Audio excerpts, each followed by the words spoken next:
اس نے بیٹی کے ہاتھ تھام کر کہا، بیٹی مجھے معاف کر دو، کاش میری ساری راتیں سیاہ ہوتی، ان کی سیاہی تمہارے نور جیسی ہوتی۔ پھر اس نے اپنے دل کی آگ کو ان اشعار میں ڈھالا جو مشہور ہو گئے۔ کاش تمام راتیں سیاہ ہوتی، اگر خوشی ان سیاہ راتوں میں ہی چھپی ہے۔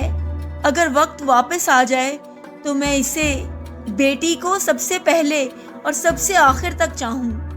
میرے زخموں کا مرہم کوئی نہیں سوائے اس کے جو میرا حال پوچھتی ہے۔ 9 بیٹے، سب سرکش، سب بے وفا، کسی نے میری خیر نہ پوچھی، مگر ایک ہے جو ہر دن میرے سامنے آتی ہے، جس کی خوشبو کستوری اور عود کی طرح میرے خیمے کو مہکاتی ہے۔ یہ ہے اس بدوی باپ کی کہانی جس نے بیٹی کی قدر دیر سے سمجھی، مگر جب سمجھی تو اپنی دنیا اور اندھی آنکھوں دونوں میں روشنی بھر لی۔ بیٹیاں آر نہیں ہوتی، رحمت ہوتی ہیں، وہی دلوں کے زخموں پر مرہم رکھتی ہیں، وہی بوڑھوں کی تنہائیوں کو جنت بنا دیتی ہیں۔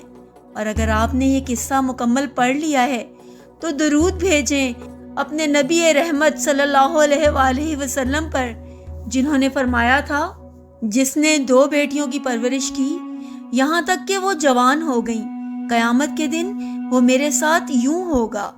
اور آپ صلی اللہ علیہ وآلہ وسلم نے اپنی 2 انگلیاں ملا دیں